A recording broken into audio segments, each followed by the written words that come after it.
Ladies and gentlemen, welcome to The Right Time. My name is Bomani Jones. Thanks for listening wherever you get your podcast. Thanks for watching us on YouTube. Subscribe, like, rate us, review us, give us 5 stars. You only give us 4 stars. I'm inclined to believe you are a hater. All right, guys, we're trying something here. We got a series that we came up with, which is top 25 athletes of the last 25 years. So I guess the top 25 athletes of the new millennium. That is how we do it. We have already released athletes 25 through 21. So go check that out in the archives if you have not gotten there. So what we're going to do is we're going to give you 5, and then we're going to come and we're going to talk about some topic along the way while talking about these 25 athletes. My man Ryan did a great job of putting this all together. So I appreciate you checking this out with us. The first step we're going to have is athletes that when you watched them just felt like the future. And to join us to talk about this is a futuristic man himself, the greatest college football writer in America, Spencer Hall. What's going on?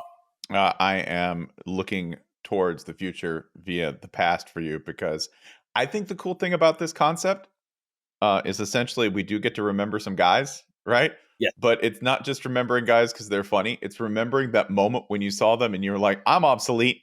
I was like, not only it's the moment when I feel like elite athletes look at another athlete and feel like I did in 5th grade when they go, Yes. Nope, never going to be good at any of this. That guy is.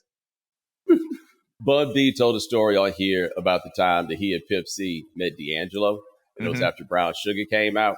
And Pimp asked D'Angelo what equipment he used. And he said he used ASR 10 to do the album, which apparently was a piece of machinery that Pimp was very familiar with. And then after D'Angelo left, Pimp said that apparently if he did that with the ASR 10, I don't know what, I ain't got no idea what I'm supposed to do with that. I must need to read the manual or something. Like that is basically the equivalent on these things. I saw a clip, if we were going to go back in the day to give an example of the sort of phenomenon that we are describing. Did you see this clip that was bouncing around of Tim Brown telling the story of Bo Jackson asking for a play with no blocking? No, I have not seen this. So he says that this had to be 87, right? Or 88. It must have been Tim Brown's rookie year. And he said that they were sitting in a meeting and they were like drawing up, it felt like a counter or whatever. And he said that Bo screamed out, Bo don't want no blocking. And he's like, what? Bo don't want no blocking. And so on the play, all the blocking goes to the right and Bo goes to the left, with the plan being basically that he can outrun everybody, or as the way Tim Brown put it, unfortunately for our friend Mike Harton, Bo will run through you. And so I forget how many yards it was, but it's everybody going one way, Bo Jackson going the other, running through somebody's chest straight in for a touchdown. That's obscene.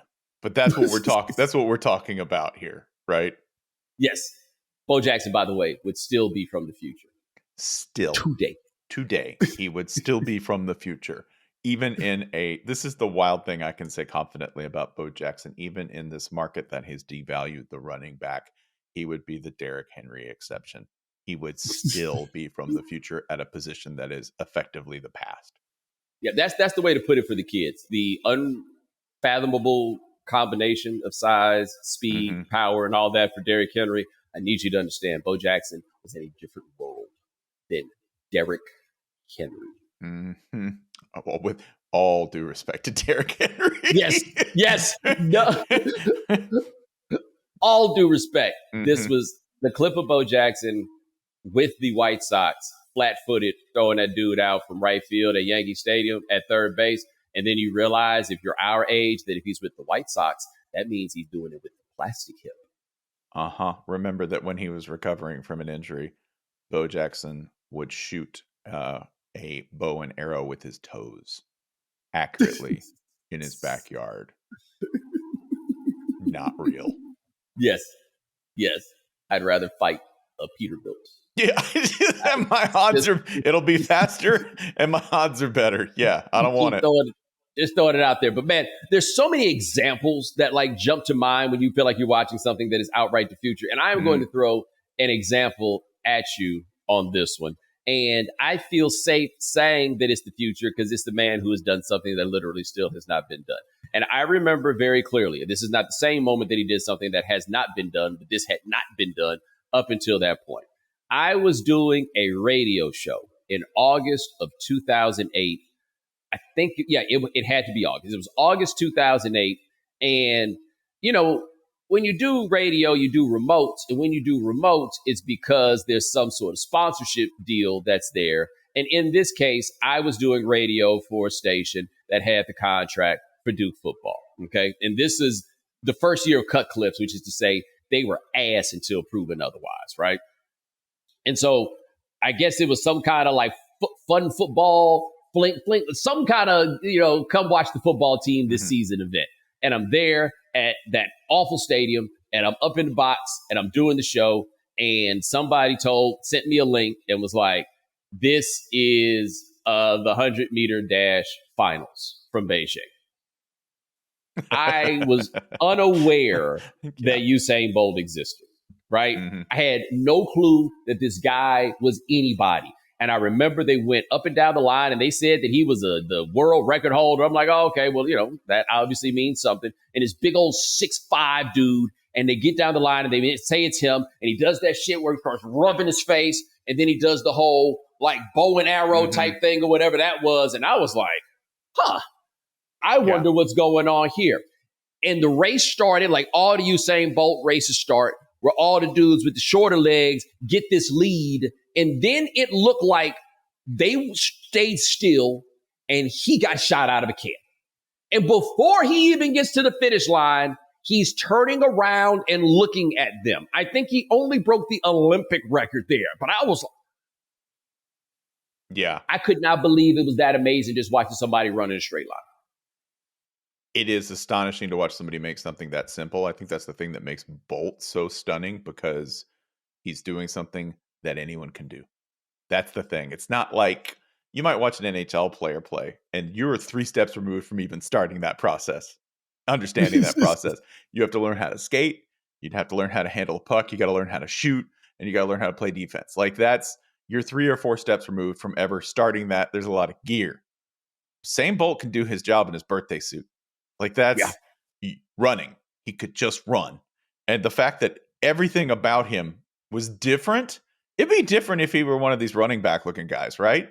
Like Gatlin was one of these guys who you go, okay, I know for a fact, football ties. He could do that if he wanted to. No. Towering. Huge. Awful starter. Awful starter. Everybody who knows track and field will look at his starts and go, it does not make sense. It does not make sense how bad Bolt is off the line and where he ends up. There are times when you look at athletes like Bolt, a guy who stands out for me like right now, who's that kind of guy, who's a complete different sport, but a different level of this. A simple thing, riding a bike, Tadej Pogacar. I'm probably butchering his name. He's a rider. Do you know what his chief asset is, Bo? All right. Relative to his peers, pain tolerance. Pain tolerance. He takes more pain and can hurt longer than anyone else. Riders like Lance Armstrong, okay, who, while augmented, certainly had his share of being able to take pain, are like, yeah, he's the best. It's not close, right? Or when you watch Leo Messi, at 5'5", right? A guy who looks like a normal human being, and suddenly he's doing something with the ball that normal human beings have never done. Not like, kind of like this guy. No, one of one. And I think that's what we're talking about here is when you go, you have redefined something that other people thought was done. We thought we knew how to run. No, Usain Bolt actually knows how to run. The rest of us are just learning. First of all, nice of you to call 5'5" normal. Second thing on Usain Bolt, I don't know if you remember in 2012 in London where he won the 100-meter final. And I remember that Tyson Gay ran a 9.85 and did not get a medal. But what I remember that I will never lose sight of is how happy silver and bronze were. Because they understood going in, gold was not on the table, right? Like, you know what's silver in that race? You know what it felt like? It felt like Kobe's 81. Kobe's 81 is not the most points that anybody has ever scored, but we have decided that 100 thing is not happening. All right. Way to go. getting that silver when gold is really like triple platinum. When we can take all of your accomplishments and turn someone else's second place into their first, that's how I know you occupy a unique place of immense gravity in the sporting cosmos. Everybody who played against Michael Jordan, everybody, you go, man, Charles Barkley, that's incredible. He had 50 in a playoff game. Well, why am I mentioning that? Because you never touching a ring. Never touching a ring. Why? Because there was a very selfish man, a very selfish and very gifted man who didn't want anybody else. The list of players that he denied titles to, absolutely incredible. And that's what we're talking about. You know, like I am when I think about all of the like swimmers, all of the like lady swimmers who put in thousands of hours, Bo, like black line fever, right? I'm just looking at the pool. This is all I'm doing. I went to Stanford. I got a 4.0. I finished first. I beat everybody. I'm faster in the water than anybody else. Katie Ledecky walks in. You know what you do? Silver feels great. Silver's a nice medal. I love it. Yo, that was it the 1500 Mm-hmm. where like she's out and dry in her regular clothes. Yeah. And you just got finished with Mm-hmm. the hardest earned silver of your life. Yeah. Congratulations. That's the best silver anyone's ever gotten. Yeah. Yeah. Yeah. Like honestly, with her, I like why you even be trying hard?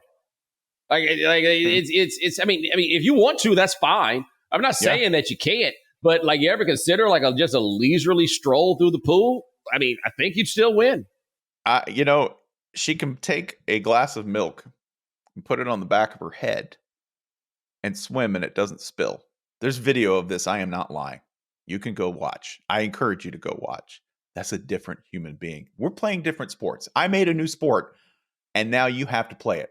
And you will finish second or third every time because I'm just that much better. And I think this is I can go on about this for days because I think there's no end. Nothing is hyperbole when we talk about some of these athletes. Nothing is exaggeration.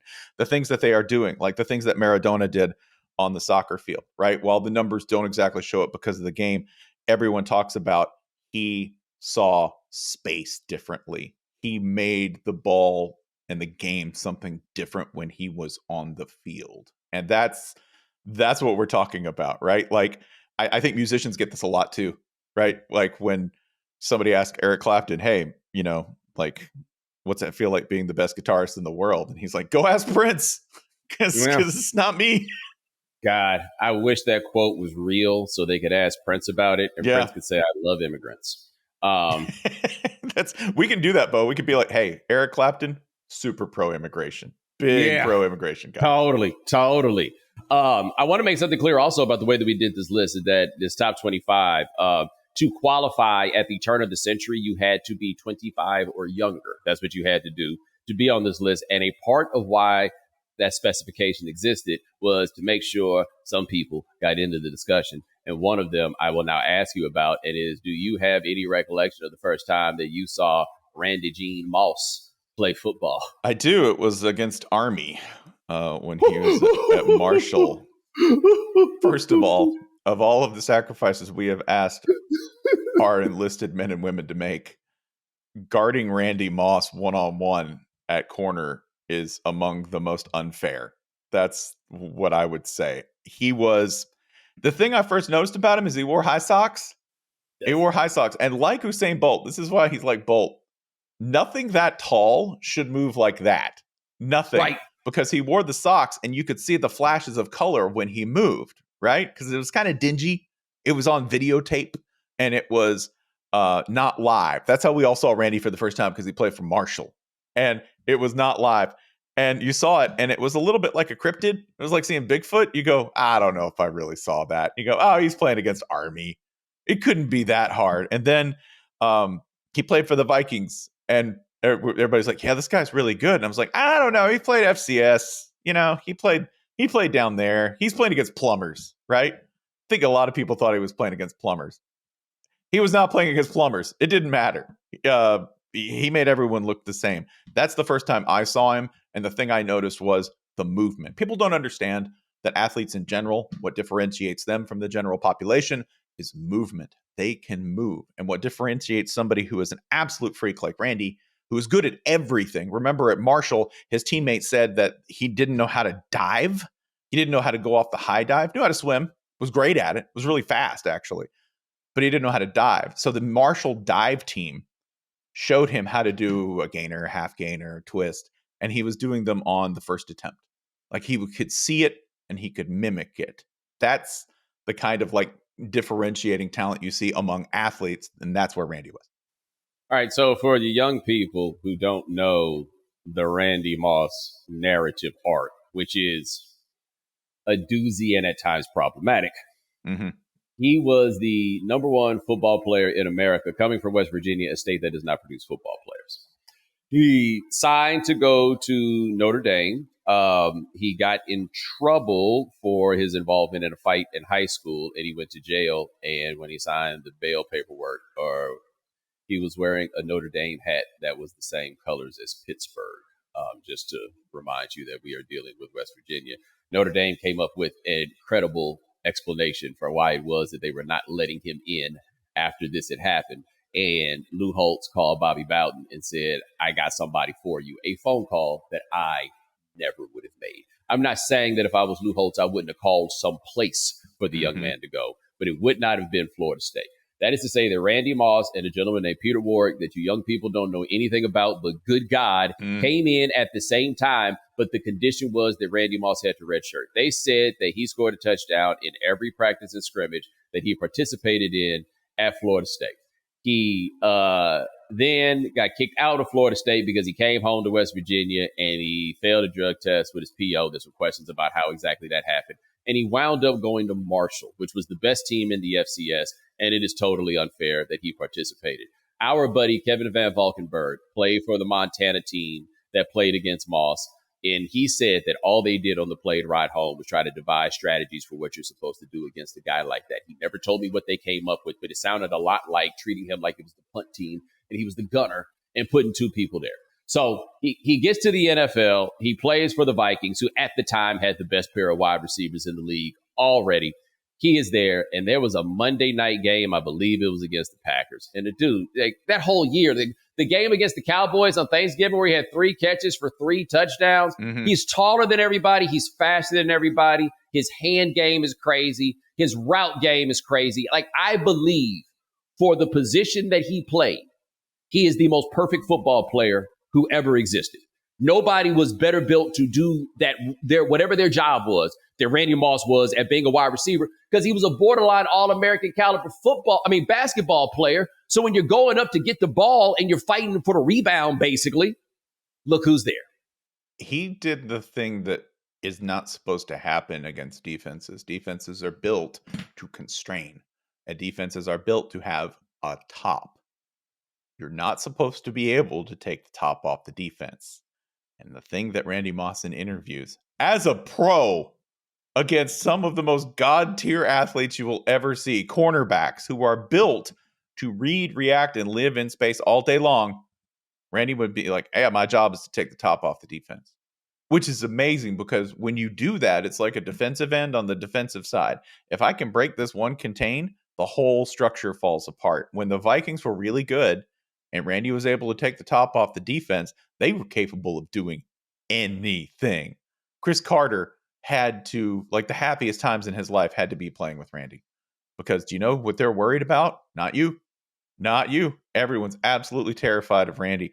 Randy and Dante Culpepper, greatest video game combo of all time in real life. Like, they could do things in real life that you did in the game regularly. Also, go find the NFL Films clip of them talking about the coin toss. Call tails, just like PlayStation. Always call tails. Always call tails. And then for whatever reason, Dante did not call tails. Randy Moss was hot. I told you call tails. They don't play PlayStation like we do. Oh my God. I mean, like, on top of all that, like on top of Randy just being physically superlative, right? Like, on top of him getting one of the best second acts in NFL history by being Tom Brady's safety blanket. It's nice when your safety blanket, when your outlet receiver is the definition of an outlet receiver is the 30-yard go, right? Like, yes. That's an amazing thing. On top of all that, Randy's just singular for being Randy. Just the fact that that voice, that look, right? Like he had the like visor, he had the like high socks. He just looked different. And on top of all that, you said best football player, and I'm glad you said that, not wide receiver, football player. Dude could block, he's strong as hell. At Marshall, his linemen talked about how Randy would wrestle them, and more often than not, at least wrestle them to a draw while giving them 100 pounds of total body weight difference. Yeah, like football player, not just wide receiver, not just athlete, football player. Spencer, his first game with Tom Brady, and it was the game that we realized, oh, this is going to be a problem because Randy Moss had played with good quarterbacks. Dante Culpepper, his best was excellent. Randall Cunningham, we got the last flicker of life that he had to offer, but it wasn't Tom Brady, and Tom Brady had never played with a legitimate wide receiver. And of course, that first year, Tom Brady breaks the league record for touchdown passes. Randy Moss breaks the league record for touchdown receptions. And in that first game against the Jets, when he ran past Darrelle Revis and two others, just ran past them, and Tom Brady was like, shit, man, I can just throw this up there. The Randy Moss Classic. Chug it up there, dog. Yeah. And by the way, you talk about being able to run past Revis and these guys. It looks like running past. It's also, I can't get my hands on him. He's too strong. It's not just speed. Speed's there, and that's the terrifying part. But something that big and strong can also move like a gazelle. Like there is no greater crime in football history than the Giants beating that Patriots team. Because the one time you give me a Patriots team that I enjoy watching, the one time you put Randy in a position to win a Super Bowl, that happens. Just criminality. All right, we're going to come back. We're going to talk some more about some amazing people. Like, it's so many of them that you're looking at it like, hey, I think that we maybe missed on a couple, but don't you worry. We're going to get to the big ones right here on the right time. Nothing beats relaxing on a hot summer day and watching baseball. And the simplest way to get in on the action is to download the Pick 6 app from DraftKings. It's crazy simple. Just pick more or less on the stats for two or more of your favorite players, and boom, you're in the mix for big cash prizes. Nail your picks and you're heating up. Pick 6 brings upside with payouts up to 500 times. Pick 6 from DraftKings is the most fun way to play fantasy sports. Download the DraftKings Pick 6 app now and use code Bomani. That's code Bomani for new customers to get a special sign-up offer. Better payouts, bigger wins. Only with Pick 6 from DraftKings. The crown is yours. Gambling problem? Call 1-800-GAMBLER. Help is available for problem gambling. Call 888-789-777 or visit ccpg.org in Connecticut. Must be 18 plus. Age and eligibility restrictions vary by jurisdiction. Pick 6 not available everywhere, including New York and Ontario. Void where prohibited. For additional items and responsible gaming resources, see pick6.draftkings.com/promos. All right, back on the right time with Spencer Hall. We are talking about the athletes that look like they came to us from the future. I want to talk about one from college football, and very particularly from college football. Not that this didn't look like the future in the NFL, but it really looked like the future in college. And there are a lot of examples that we can point to on this one. We only have so much time here, but is it possible for you or I to explain what the 2010 Cam Newton season was? Separate from all the drama, just the realization of, oh, this is real. It's he is the promise fulfilled of 5 or 6 different quarterbacks leading up to this, right? Like, there are guys who hinted at the potential of a passing and running quarterback. There are guys who hinted at the potential of putting him in a spread offense, right? Like Mike Vick. Okay, Mike Vick's at Virginia Tech, but he was playing in a 1950s offense.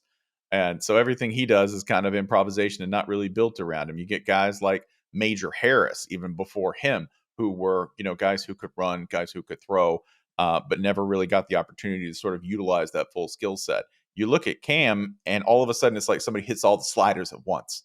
All of them. It's in the perfect place because it's at Auburn with Gus Malzahn, who manages to see what he's got and isn't afraid to run him and isn't afraid to give him passing routes or a pass design that really plays into his strengths. You get the size. I don't think people understand how big Cam is.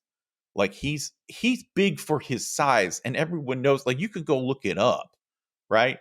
He's like almost 6.5 feet tall, 240 pounds. at playing weight and fast, right? So you get the size, you get the speed, you get the arm, right? Which Young was a little wild, but he manages to get that under control at Auburn. They really craft around his skills and his strengths there. And then you get a spot where they just ride him. And there's very, very few teams that have really sort of gone all in on one player quite like that team did. Go look at the number of players they have in the NFL off that team. But that's what I was about to say. Why did they go all in on that one guy? He was all they had. And you didn't really notice it while you were watching, but he was literally all they had. Not one other player on offense, I believe, played a game in the NFL. You get Nick Fairley on the D-line, and I believe that's it. In terms of that team, more than any other team, is carried by one guy, one singular talent. And at any point, he does exactly what they need him to do. You want to talk about hitting all the right notes? Every time they needed a 150-yard rushing game out of Cam, they got one, right? They would come to a game and go, well, I guess we're a run team today. And they would run. And then if they needed a big passing game, then they could get it from Cam. They didn't necessarily have the tools to do that. He just sort of forced it and made it happen. Who is he throwing to? Philip Lutzenkirchen? Like RIP. Okay. But he didn't have the tools to do that and yet made it happen anyway. I saw the LSU game live and I saw it at field level and I saw it in a bunch of LSU fans. And I can't tell you, I've never seen a bigger negative impact on a fan base's psyche mid-game than that run. The run against LSU. If you'll remember, Patrick Peterson is on the field. Like there are real players he is going against, and he is running around them like it's the schoolyard, like it's a high school tape. If you'd seen this high school tape, you'd gone, "Oh man, that guy's talented. Can't wait to see what real athletes can put him through. Let's see if he rises to the challenge." He made guys who later went on to play for a decade in the NFL look clueless on that run, and he's not even breathing hard halfway through that. He doesn't hit the gas until like about 5 seconds into that play. All right, so let's run through the 2011 NFL draft, okay? These are the which I think has a chance in the end is going down as maybe the greatest draft in the history of the NFL. Like, it was really that incredible. This is a draft that had Von Miller, A.J. Green, Patrick Peterson, Julio Jones, guys you don't remember but were beasts like Alton Smith, Tyron Smith, J.J. Watt. I've named a lot of Hall of Famers already, by the way. Robert Quinn, another beast. Mike Pouncey, Cam Jordan, Mark Ingram, Cam Hayward, Colin Kaepernick. Like, I can go up and down. Richard Sherman was in this draft. Justin Houston. So many dudes. And if you had Jarrell Casey, my bad. I just keep scrolling down the wiki and finding more guys. If you do this draft again, the number one pick is still Cam Newton. And what I think is hard to explain to people is how crazy it was in a way that he was the number one overall pick, because this was at a time where the idea of a pro offense still mattered, right? And that was a high school offense they were running at Auburn. I don't mean that as an insult, but it was an offense that a high school coach basically brought and put in, right? Malzahn was coaching high school 5 years before he was doing this, okay? Where Cam is talking to John Gruden in the quarterback camp and being like, look, our plays just got numbers, right? Like, we just got to get up there and move it. All the things that they said make you not a pro quarterback, and all the things that you need to learn to be a pro quarterback. Anyway, that's the number one overall pick. Because even with Von Miller looking dead at you, you don't pass on this without a really good reason. Single greatest value of a replacement player in the history of college football at any position. At any position, right? Like, maybe the defensive equivalent is Ndamukong Suh. In terms of, because, Ndamukong Suh was a great pro, but in college he was something else because his distance between whoever was going to take his place was so much different. Cam is, I'm holding my hands for anyone who's listening to the podcast in frame of the camera. I'm about to take my right hand and put it out of frame well above it to show where Cam would be, because there was nobody who was, and I think this is where you go, okay, we get back to how different were you, right? Like, okay, Cam Newton was the backup to Tim Tebow at Florida. Tebow, if Cam Newton had had time at Florida, he would not have made Tim Tebow a memory, but he would have put up numbers that just simply, it would have dwarfed what he had done, particularly because he probably would have had a little more talent around him than he had at Auburn. A little, huh? A little. Just a little. Like, look, and this is no knock on Tebow. The one thing that Florida has never pulled off is the undefeated national championship Nope. season. With all that talent that they had at Florida, particularly the '08 squad, right? That's the one that Tebow started. All that talent, they still lost the regular season game, right? Yeah. Cam Newton's Auburn Tigers, and they are Cam Newton's Auburn Tigers. Okay, coach wasn't no good either. They went undefeated in the SEC, including a 27-point comeback at Alabama.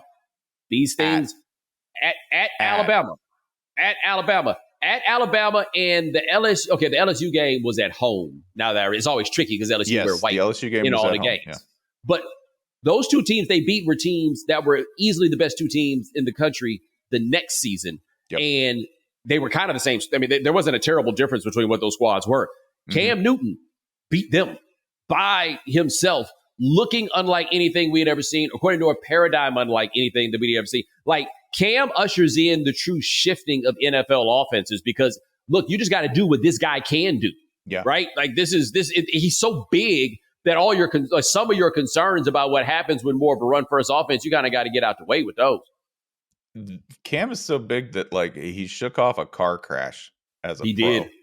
That's, which, if you go like, okay, are we really talking about Superman here? And you go, kinda, like, it's not, it was his gimmick and it's what he did when he scored touchdowns, but that's different. You had to adjust to him because the things that he could do, like, I watched him play one of his best games. I watched him play against LSU, and that season I watched him play against Oregon in the title game. And Bo, he wasn't good in that title game. And do you know what an off night Cam Newton does? Wins a national title. That's what an off night Cam Newton does. It's amazing how bad he could be and still turn the tide of a game. It's amazing. If you look at that Alabama game, what test do you want him to pass? If you say, okay, well, this is the best college football player of all time. Well, you know, what was his game? And I'm like, against prime Bama, the heart of the Nick Saban beast, right? Hell itself. He went in, took whatever he wanted, and left on the road after spotting them, 3 TDs or whatever. Yeah. Yes. There are two guys I want to get to here because I think they can be somewhat easy to forget because they become so commonplace in what we think about. I will start with LeBron James. Sure. To this day, if I tell you there's a guy that size that does the things that he did coming out, you still kind of can't believe it. At the time, 6'8", 240, the best open court player basketball has ever seen, with a computer brain who will eventually develop a jump shot that makes him all world, unstoppable, and incredible. But no, the first time, because look, I felt like we had heard a lot about LeBron, and he was on the cover of Sports Illustrated, and they were playing some of his games on ESPN, but most of us really hadn't seen it. And it was we'd seen high school players get in, and even back to Kobe Bryant, right? Even Kevin Garnett, they looked like guys who just came out of high school. They could play in the NBA, but they didn't look like they were it would have been better if they had gone to college. Yeah. There was no reason whatsoever for LeBron James to step foot on campus, and it was clear after one night. The best knock on LeBron James is a compliment. And it's this. The biggest weakness in Bron's game is that it had to involve other people. Yes. That's it.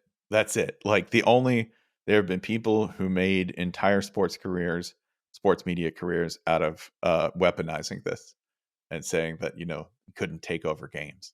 There's a thing in LeBron's head where he understands that basketball is a team sport. Maybe too much sometimes, because sometimes he would trust his teammates, even when you didn't want him to. That's the thing, is you look at him and go, why would you ever pass it? And you go, because that's the right thing to do. Right? Yes. That's it is bizarre to say this for somebody who is as physically gifted as he is. And I mean, out of bounds, off the charts, not built like anyone else, literally built different dude.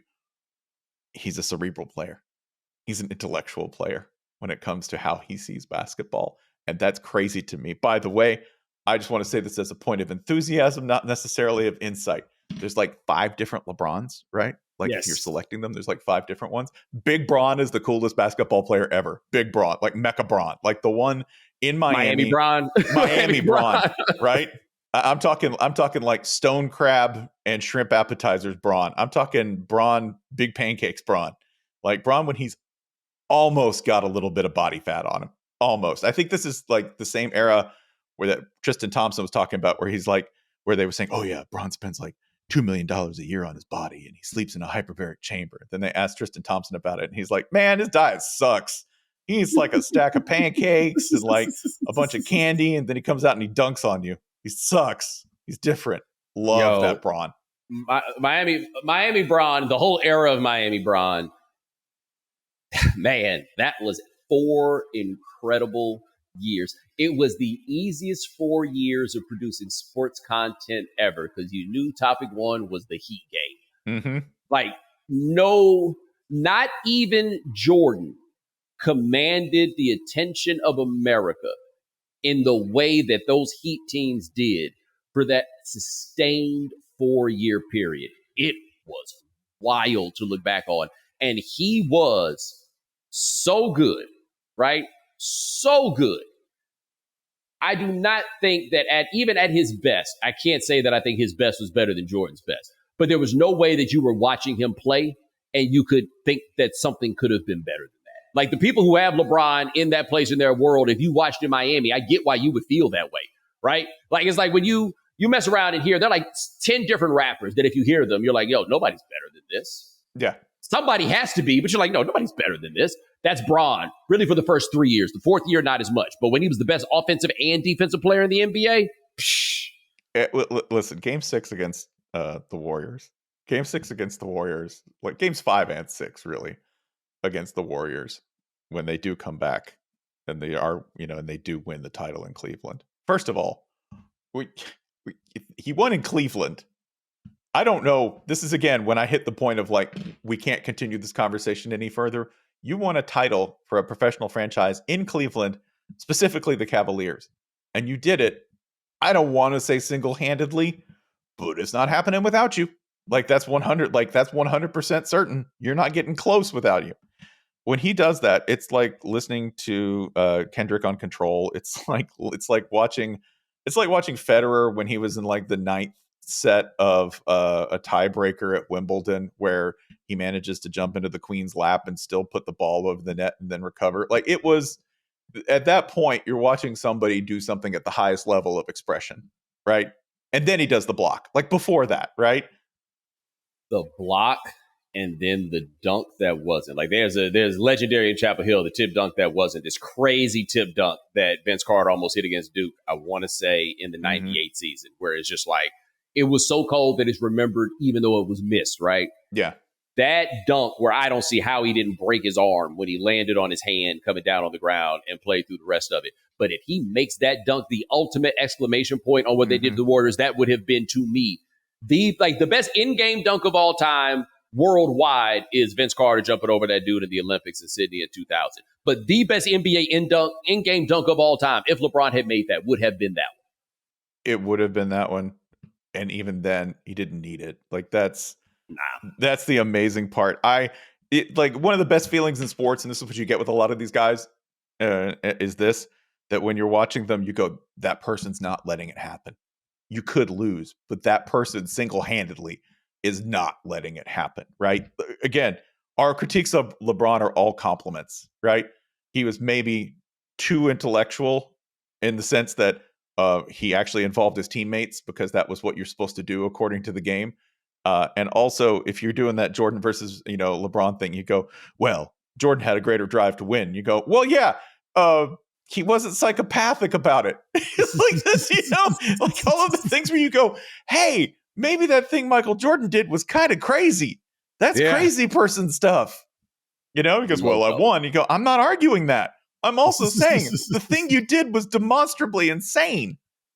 Yeah, and it was years deep. I didn't really quite recognize just how, even while being part of it at the time and knowing like it was super dope and fun, But when LeBron left Miami and went Mhm. back to Cleveland, which meant that they were running all the first run Cleveland clips again, you were like, oh, that was smaller Bron. Like Big Bron, there was a certain value. But young at its springiest LeBron, right? Like a little bit less Bo Jackson, a little closer to Randy Moss. Yeah. Just a deranged level of talent that, like, if you want to know how spoiled you are, it's that this guy has been around this long, has been this good, and has been this many different types of players at this many different franchises, right? Like, Michael Jordan was one kind of player. LeBron has now been like 3 or 4 different kinds of players across the board, and he's been successful at all of them. This is hard mode. Like, he played the game on super hard mode and won. Yeah. Now, for the guy that made us be amazed by something that regular people never thought could be amazing, El Drico himself, Tiger Woods. Yeah, Tiger. Do you remember where you were for the '97 Masters? Because I do. Glued to the TV is where I was, because if you grew up, I don't know, your dad was probably not a regular Masters watcher, I'm guessing. No, sir. Mac wasn't watching the Masters. No, sir. The socialist was not so big in the Augusta National. No, sir. You're trying to give the liberation theory guy, you telling him what's the name of the tournament. You go, it's called the Masters. It's out. It's done. Yeah, I can't sell Mac on that. No chance. But also, the Masters, generally speaking, all of that you can really get into if you play golf, and that's what made the Tiger Woods thing so wild. Was I never played golf or been anywhere near it while understanding, there's a thing happening here. Yeah. It is astonishing to consider, because I grew up watching the Masters with my dad, because that's the person who, like, hey, we're going to watch the Masters. Okay, we're going to watch the Masters. And I'd watch guys tear up that course before, but more often than not, you watch people be torn up by it for various reasons, whether it's the way the course is built, whether the pressure on the final round gets to you. And I've never seen anybody treat that like a putt-putt course. That's what we're talking about here. We're talking about somebody who treated it like there were windmills on the greens. Somebody who couldn't, like, the astonishing thing is this, that he treated it like somebody who was playing a sport that they had to build new courses for, which is literally what happened, right? You had to change the actual arena to suit his weaknesses, if any. That's what I saw the first time I played Tiger, is you go, oh yeah, they're going to have to change everything because of the way this guy does things. He took a queen and treated her like a floozy. Like, that's not how you're supposed to treat a woman of that stature. That's not what you're supposed to do. And he's like, shit, they all the same to me. They all the same. The same when you're pimping. Maybe an especially interesting observation given what happened to Tiger Woods later in his career. That is fair. That is fair. But hold on. But think about this. And you made the point. And I think we can forget now, it's been so long, that there are people who don't understand the concept of tiger proofing the course at the Masters. Now, is there a tinge of, shutting down the black man? Hell yeah. Yes, it is there. But Tiger Woods so thoroughly dominated their course that they were like, we have to make sure that never happens again. Now, I would understand all that changing of the course if everybody was doing it, but he won that by like 10 strokes or something like that. Yep. They changed that course as much as they could to stop one man. And what is underrated about that was he still won it 3 more times before the last win a couple of years ago. But even with them specifically engineering this course, so much so that no left-hander had ever won the damn thing until they started tweaking the course, and then left-handers started winning it all the time, because that's how far they were going to try to shut down Tiger Woods, because he so thoroughly wrecked their course and then went around and did it to everybody else's course too. The oldest course, the most venerable course in golf, St. Andrews, Tiger Woods owns it. I don't remember, was it Pebble Beach in 2000? Where he was like 15 under and nobody else was under par. Yeah. And you have to understand, golf is a sport where people don't really post batting averages in terms of win percentage. Like, if you are Ben Hogan is still regarded as one of the best ever. And and he's legendary, and he was considered to be terrifying in terms of his dominance, and he'd win 21% of his tournaments entered. Tiger for his career, and we're including like the bad years, right? Like he could get up, I think in 2013 he won 30%, 31% of his tournaments entered. Some people don't touch a major and they're considered great golfers. Some guys earn $1 million and they don't place higher than 5th or 10th. Like it's possible to do that in golf.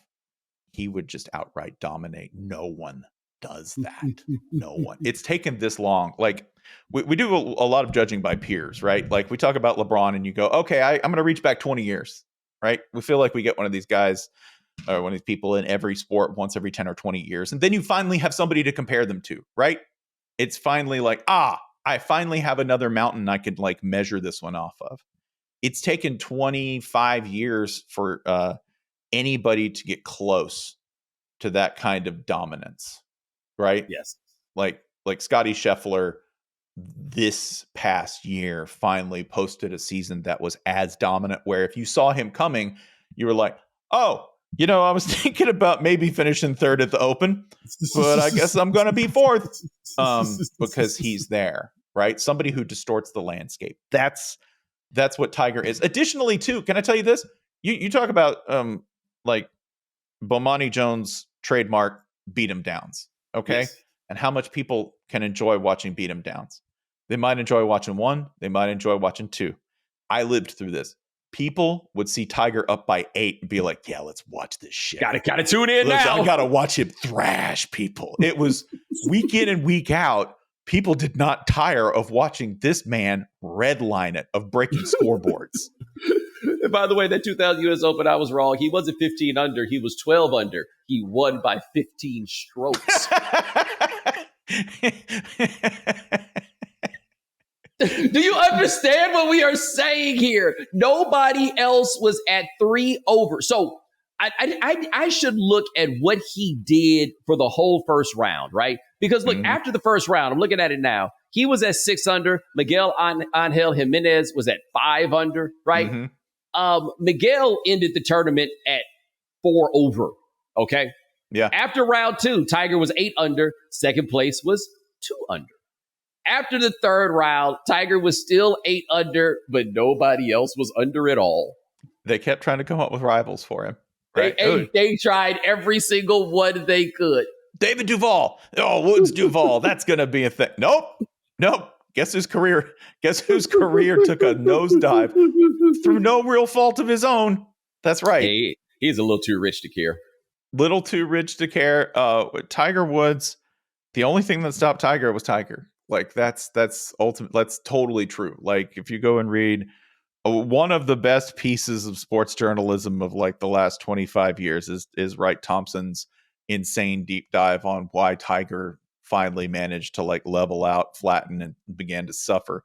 The only thing that took Tiger out was Tiger and his weird obsessions with his dad and military training and women and everything else that was in his head. That's the only thing that took him out. Golf, the one sport that everyone agrees where the opponent is you, it was true for him, right? It was true. Other people might rightfully blame their clubs. Other people might rightfully blame lack of practice time.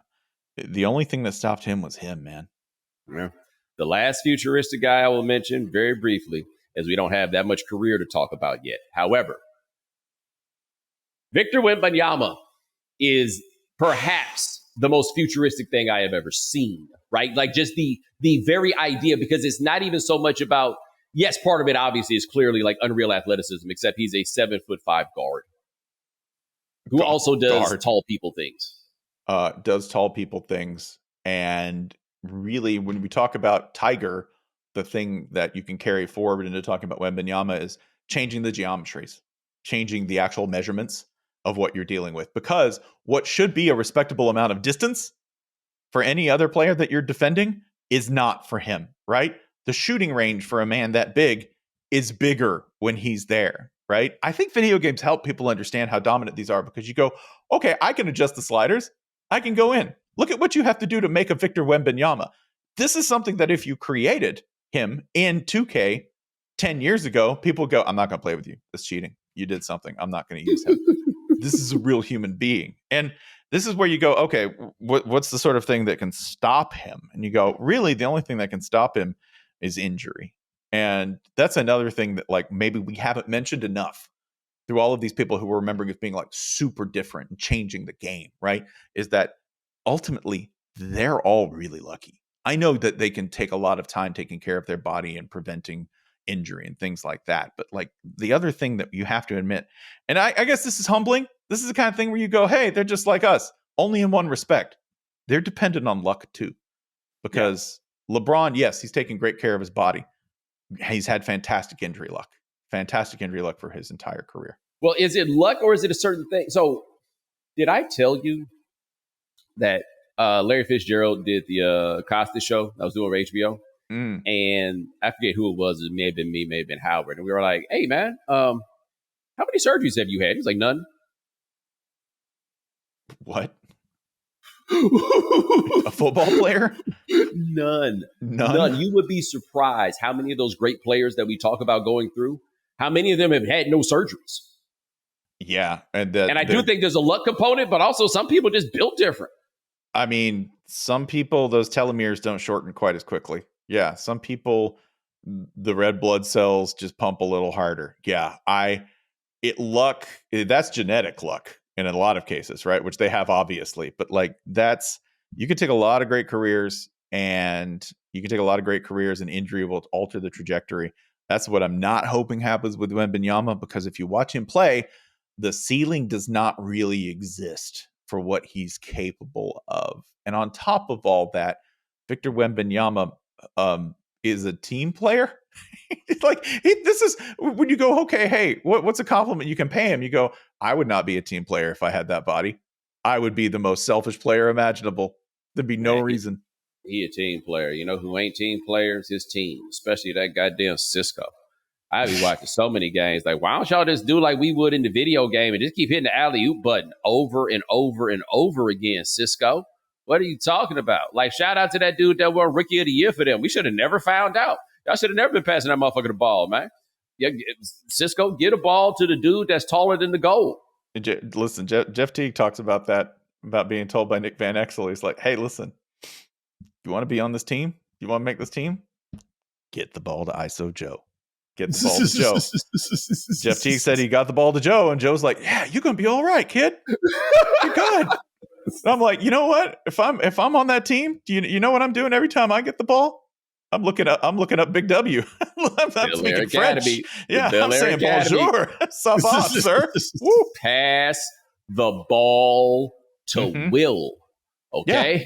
There's not much for us to talk about here. Yeah. Pass the ball to Will. Got it? Good. Spencer Hall. Check him out. Channel 6 and other places. My brother, I greatly appreciate you. No, thank you, sir. Fun. All right. Ladies and gentlemen, thanks so much for joining us here on The Right Time. We do this 3 times a week and sometimes a little bit more. Brian Brumley handles everything behind the scenes. Thank you, sir. Remember, follow The Right Time. Subscribe, like, rate us, review us, give us 5 stars. You only give us 4 stars. I'm inclined to believe you are a hater. And we'll talk to you guys in a couple of days. Take it easy.